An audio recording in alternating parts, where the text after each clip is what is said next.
So it took us about a year to get us to 9 clients. And then over the summer from July onwards, we were adding between 3 and 5 clients a month. So you can see the kind of growth there.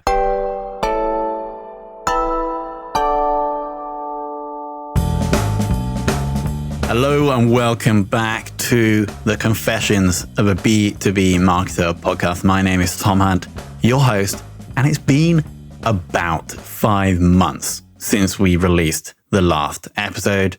The podcast is back.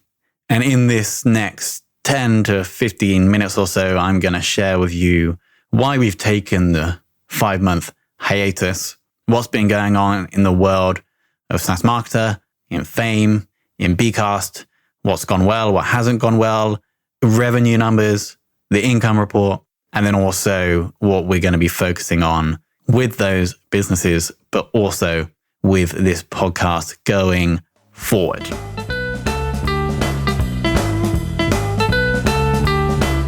Okay, so I'll link to a pinned tweet in the show notes that shows the MRR of bCast and Fame since the first tweet, which was November the 18th of 2020. Now, in that tweet, we show bCast at $250 MRR and we show Fame at $14,000 MRR. And for those that are not familiar, you can go to bcast.fm. It's a podcast hosting software for businesses, and Fame is a B2B podcast agency, so a service company. And so you can follow through the tweets to understand where we were in terms of revenue for those businesses. The latest one was April the 13th, and bCast was at 589 MRR. Fame was at 29.8 MRR. Now, the update today is that bCast is about $2,200 MRR. So it's about 4x where we were 6 months ago. And Fame is a little bit higher. It's at about $59,000 MRR. So that's up 2x from where we were about 6 months ago. So really the answer to the first question, where has this podcast been, is that we haven't been recording because of the focus on the growth of those two companies, specifically Fame. It took us around a year to go from 0 clients to 9 clients. And for anyone's awareness, we like a full service B2B podcast agency. So if you are a B2B company and you want to start a podcast, we'll do everything apart from host it. And we charge per month for this. So it took us about a year to get us to 9 clients. And then over the summer from July onwards, we were adding between 3 and 5 clients a month. So you can see the kind of growth there. And so obviously I'm the founder, CEO of that company. When that kind of growth happens, either I can continue doing other stuff like the podcast and promotion, etc., and I can leave the fact that those clients would become successful to chance, or I could refocus my time and my resources into that company, hire the right people, build out the processes to ensure those clients are happy. And so that's really what I have been doing for the past 6 months, is focusing on the Fame system, hiring the right people to serve those clients, and also servicing clients myself. And that leaves, less time to do other stuff, for example, this podcast. But while we're on the topic of Fame, let's dig into a bit more. I know the audience here are marketers, specifically B2B marketers. So you're probably wondering what we did to go from 9 clients a year to 5 clients a month.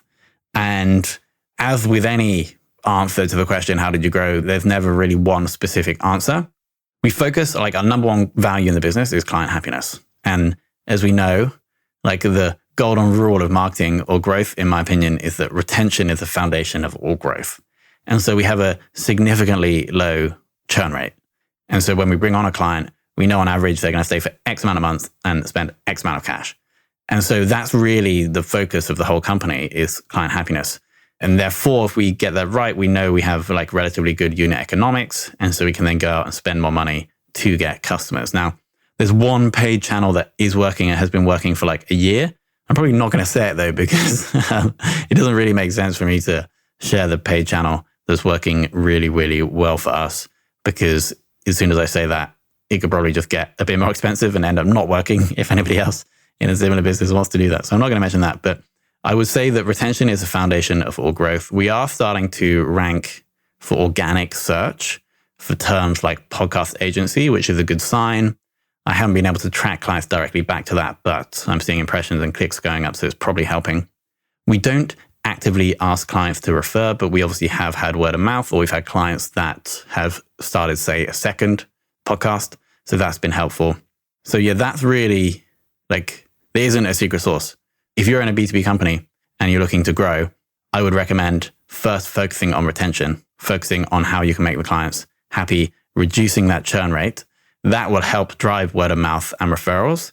And then once that's done, I would go to look at other channels, whether it's paid, whether it's content, SEO, etc. And then just take one channel at a time, spend months on it, get it to work before moving on to the next one. That would be my advice. In terms of other news at Fame, we've expanded the kind of full-time team probably from like 6 to 10 over this time period. The hiring's gone incredibly well. We had our first offsite in the UK and in the Philippines last week. It was amazing. So everything is good with Fame. But one other point I'll also make, this is probably specific for like B2B companies, is that getting, like when you're looking to bring on customers or bring on clients, is to really understand who is the client that you can really serve well, that it's really easy for you to get them good results. Because if you do that, your delivery, like your profit margin is probably going to increase because you know exactly how to serve this client. But then also your likelihood of success increases. And so this feeds back into the retention number. You're going to get much better results for your clients, and therefore they're going to reduce churn. You can spend more to acquire them. And so actually understanding that and then rejecting clients that you don't think are right. Now, obviously, this depends on your cash position or the aggressiveness of your revenue goals. But if you have cash in the bank and you're not like super concerned about hitting an aggressive revenue goal, I would recommend actually rejecting people that come to you because they're not the right size, they're not the right industry, it's not the right style of service that they're looking for. Because if you do that, everything, all the rest of your metrics will improve. So that is the update on Fame. And now obviously the other company is bCast. Now bCast is podcast hosting software for high growth businesses. It's a podcast host for essentially business podcasts. And so the way we build, I'm the product manager for bCast. And obviously I'm working with Fame clients every day. So I really understand what a business wants from their podcast. And so we feed that into the product development for bCast. Now, as I mentioned, we've 4x'd MRR in the past 6 or so months. And so the question is, how is that happening? Mainly through organic traffic. And I can kind of share this one. I'm happy to share this channel because it's very hard to recreate. And I'll just give you a taste of the kind of terms of the volume that we've managed to do with bCast Organic. So we've gone from roughly, if we say when we released the last episode of this show, we're probably hitting about 100 clicks a day from organic. And as of right now, we're averaging around 800. So we've 8x organic clicks to the site over the past 6 months. How have we done this? Just writing a lot of great content. So we have a content machine that we built. We have a couple of writers. We have someone managing the process, and we do keyword research, look at competitor content, and then try to make it a little bit better. We produce about 6 blog posts a month on this. And it's just, I'll try and link to a screenshot of the organic graph, but it's pretty awesome. All of the organic metrics are going up, referring domains, and also like impressions, clicks, and our Ahrefs domain ranking is also going up consistently. So we're going to double down on that. We also, there's some virality in the product. Every podcast is putting their content on our domain, so we get backlinks, etc. from that. So that's also helping. So the more customers we bring on, the more likely we are to get future customers. So this is the viral flywheel that works with specific SaaS products where you're taking content from your users and then putting that publicly on the internet. So that flywheel starts working once we get users, but to get users, we are doing the organic content. But those two flywheels are connected, right? Because when a user comes, they will put their content into bCast. That helps us with organic. That means we can get more people coming into the organic flywheel and then more people going into the virality flywheel. So that's kind of working on the acquisition side. In terms of the business focus, we heavily focused on creating a podcast host for business podcasts. And we know what business podcasts want because we have Fame. We spend all our time working with businesses to help start and grow their podcasts. So that's the focus of the product. So the theory is that we can serve that customer segment better. That customer segment is large enough for us to build a good business. And that's the theory with bCast. Okay, so I hope that gives you a bit of a flavor for what's going on with the business right now. Obviously, SaaS Marketer is like the content asset, the content brand. And that has actually been going pretty well without much kind of effort going into it. We haven't added a blog post onto the site, I think, for the 6 months, and haven't really been engaging that much in the group. But the great thing about Facebook groups and blogs, well, actually, specifically Facebook groups, is that they do grow over time. The energy or the value is being added by the users. Once you get that right, it's hard to get it set up, but once you get to a critical mass, that does start kind of working. And so the group's been growing like pretty steadily over this time, and the engagement has still maintained. And so these, like, the theory here is that we can build this content asset. It's easier to get attention with a brand that isn't related to a service or a product. And then we can build this self-sustaining community and then siphon off the attention from that community, like in a clear and ethical manner, to either sponsors or to the products or services that we own. And so right now we don't have any sponsors, but if you're happy to sponsor like a vibrant SaaS marketing community, get in touch. Tom at saasmarketer.io. Also, what I will say during this time is that the organic traffic on all 3 domains, so saasmarketer.io, fame.so, and bcast.fm, have all been slowly increasing. And this is what I kind of realized with online businesses, is the longer you stay in the game, the more love you will get from Google. And so even if you do need to take 6 months off from your like publishing schedule, it's probably okay, because when you come back, you ideally will have more referring domains, you'll ideally have greater domain authority, and ideally will have more organic traffic, because Google values domains that are older.